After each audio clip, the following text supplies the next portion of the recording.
Oke, jadi mohon maaf sebelumnya karena kualitas videonya mungkin tidak sebaik yang diharapkan.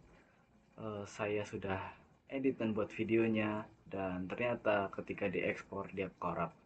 Oleh karena itu, saya akan buat ulang dengan yang lebih mantap lagi.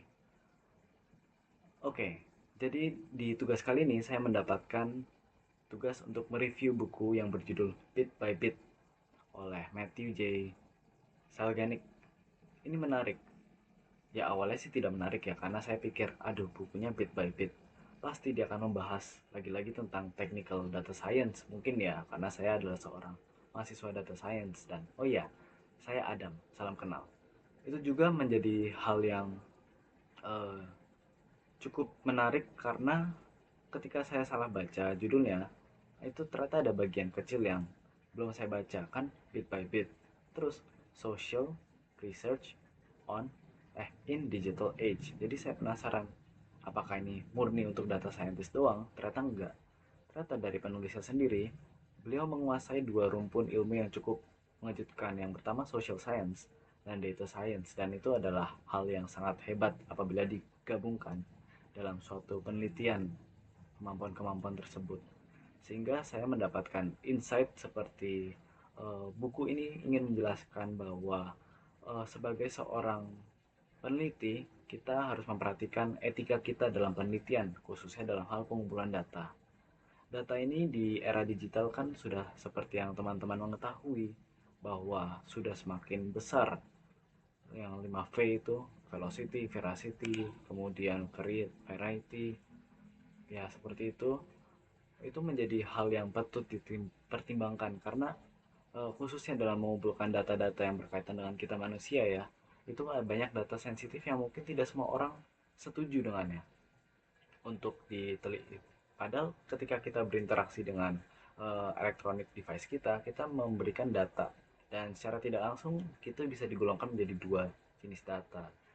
Satu observable data, yang kedua adalah data yang kita minta secara langsung seperti melalui survei.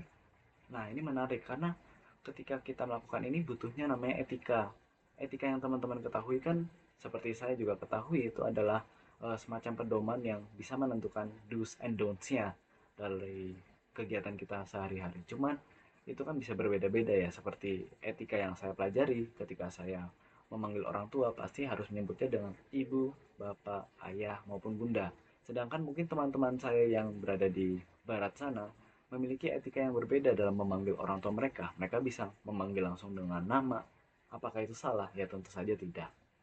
Ini juga menarik karena etika tersebut tidak bisa disamakan dengan etika yang kita gunakan ketika kita sedang meneliti atau sedang melakukan penelitian yang membutuhkan data yang cukup sensitif. Mengapa demikian? Karena jenis jelas-jelas sangat berbeda. Saya pribadi juga tidak mau kalau data saya terekspos begitu saja. Dan oleh karena itu, ada beberapa pedoman umum yang saya dapatkan dari buku ini yang mungkin akan sangat berguna untuk kedepannya nanti. Dan pedoman-pedoman itu ialah yang pertama, respect for person. Jadi kita sebagai peneliti itu ketika melakukan survei langsung secara khusus ya, kita terus hormat terhadap si objek peneliti ini, bahwa mereka bukan sekedar orang yang akan memberikan kita data, melainkan mereka itu dapat dianggap sebagai seorang rekan dalam penelitian ini, sehingga kita bisa memberikan dia hak untuk menolak atau menerima, dan kita juga harus minta persetujuan alias konsen mereka agar data mereka dipergunakan sesuai dengan tujuannya. Nah, di situ saya belajar bahwa desain dan metode penelitian itu sangat-sangat penting untuk dimatangkan terlebih dahulu. Nah, yang kedua adalah beneficence. Beneficence itu maksudnya apa? Jadi, kita bisa mendapatkan keuntungan maksimal dalam tanda kutip manfaatnya yang paling bagus, tetapi tetap mempertahankan risikonya di bagian yang sangat-sangat rendah. Jadi, untuk mencapai hal itu pasti banyak hal yang harus dipikirkan. Dan yang ketiga adalah justice. Banyak orang yang saya lihat, amati, saya melihat bahwa secara tidak langsung orang-orang yang hanya sebagai pengguna, khususnya di era digital ini, seperti media sosial, merupakan infrastruktur yang sempurna untuk pengumpulan data secara masif. Karena orang-orang yang tidak bisa tanda kutip ya hanya menggunakan media sosial untuk keperluan mereka konsumsi, ternyata itu menimbulkan cukup ketimpangan dengan orang-orang yang bisa mengelola. Itu kan semacam tidak justice ya, orang yang mengetahui dan orang yang tidak mengetahui. Walaupun seringkali di media sosial itu sudah memberikan tanda kutip permintaan consent, kan sebelum install itu biasanya kan ada saya menyetujui dan sebagainya. Tapi itu kan menjadi suatu gap juga bahwa sebagai peneliti itu harus netral dan harus mencoba untuk tetap memberikan transparansi. Ya, itu adalah poin keempat. Respect for law and public openness. Nah, di sini regulasinya apa sih yang perlu kita taati? Apakah kita akan people oriented dengan hasil atau kita akan law oriented dengan regulasi yang ada? Itu juga harus diperhatikan oleh peneliti tersebut. Bagaimana kita bisa bermain baik-baik di tengah-tengahnya atau bahkan kita memilih salah satunya tanpa terlalu banyak merusak aspek yang lain. Nah, ini kaitannya cukup penting di Indonesia karena berdasarkan dari penelitian yang saya lakukan, untuk di Indonesia saat ini pengumpulan data dan perlindungan data tersebut terakhir itu yang marak di berita itu pada tahun 2022, implementasi tentang undang-undang perlindungan data pribadi. Kemudian ada juga eksploitasi data media sosial. Ini penting banget karena Indonesia itu salah satu negara dengan consumer rate yang sangat besar. Bahkan untuk yang saya ketahui sekarang, pertumbuhan ekonomi Indonesia itu sangat-sangat ditopang oleh namanya konsumen. Nah, perilaku konsumen ini ya muncullah dari hal penggunaan media sosial salah satunya. Dan kita tidak bisa menyadari atau secara penuh, tidak bisa menghitung secara penuh seberapa banyak data yang telah dikumpulkan dari masyarakat Indonesia. Dan itu perlu ada regulasi yang mungkin lebih baik lagi untuk kedepannya ya. Kemudian yang terakhir adalah kesenjangan digital. Kita lihat Indonesia ini kan masih ada daerah yang kekurangan dalam hal ini, infrastruktur sosial, infrastruktur digital, sehingga untuk peneliti yang membutuhkan data-data di Indonesia, mungkin mereka agak sangat sulit. Ini menyambung dengan salah satu pernyataan dosen saya, Pak Ruza, ketika beliau di Austria. Beliau menyatakan bahwa Indonesia ini untuk hal pengumpulan data itu sangat-sangat minim ya, tidak terlalu tanda kutip didukung oleh pemerintah. Nah, saya berharap ini akan salah ketika sudah berlangsungnya waktu ke depannya di masa depan. Saya berharap bahwa regulasi akan semakin baik, kemudian pendidikan khususnya bagi para peneliti dan pelaku bisnis ya, karena kita bisa melihat ya dalam poin ini itu ketika seorang membangun infrastruktur data pasti kepentingannya beda-beda. Mungkin bagi peneliti adalah transparansi dan kebersihan data, mungkin bagi pembisnis itu adalah angka-angkanya yang bisa menggerakkan algoritma dan mesin yang mereka gunakan untuk menambah revenue, ataupun mungkin kayak pemerhati-pemerhati sosial lainnya yang mungkin lebih penting terhadap pelestarian lingkungan. Nah, itu kan data-data gitu kan juga diperlukan. Jadi kita harus tahu mengapa data itu ada dan kita harus teliti baik-baik sebelum kita melakukan riset.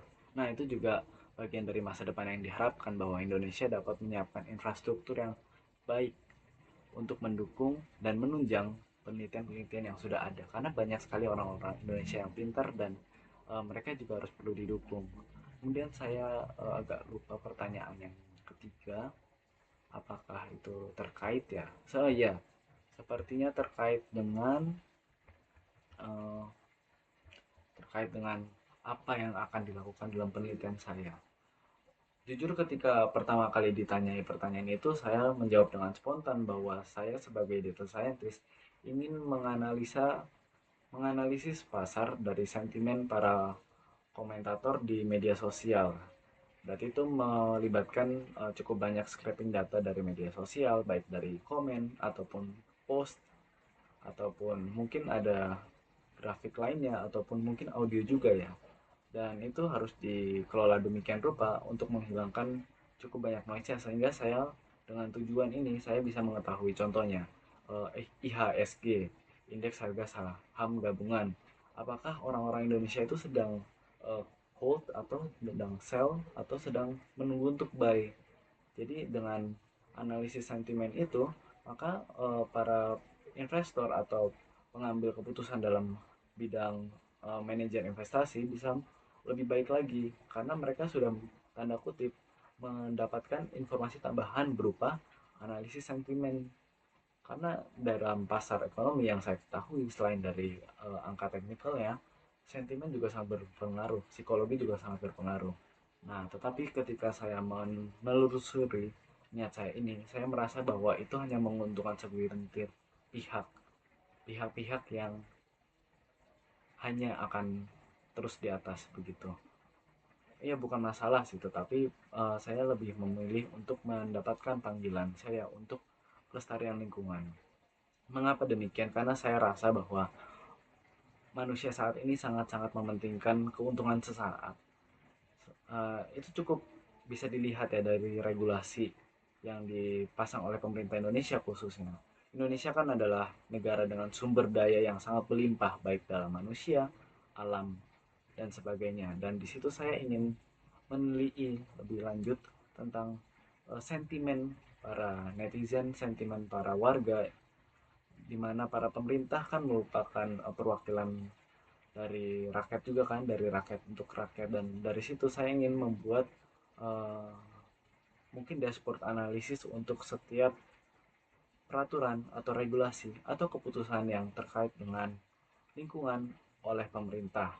Di situ saya rasa ada suatu nilai tambah yang baik bagi saya karena saya pertama mengetahui bahwa apabila manusia tidak menjaga lingkungannya, maka lingkungannya tidak akan terus-menerus bisa menjaga manusia. Dan kedua, apabila ini dikaitkan dengan masalah trade-off keuangan, misalnya kita dengan menjadi pemerhati lingkungan, kita akan lebih rugi karena tidak bisa mendapatkan keuntungan yang maksimal di waktu itu ya. Menurut saya kita bermain di jangka waktu yang lebih panjang. Bagaimana kita tuh harus bisa melihat bahwa dunia ini, lingkungan ini tidak hanya bagi kita, melainkan bagi anak-anak kita, bagi keturunan yang akan terus datang, dan generasi yang akan terus dan mau nggak mau akan hidup dari bekas yang sudah kita berikan.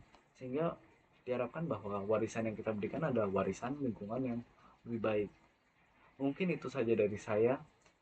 Sekian dan terima kasih. Saya mohon maaf karena banyak kekurangan dari pembuatan video ini dan saya sadar bahwa uh, ini adalah suatu proyek yang sangat menarik dan sangat disayangkan saya belum bisa maksimal. Terima kasih.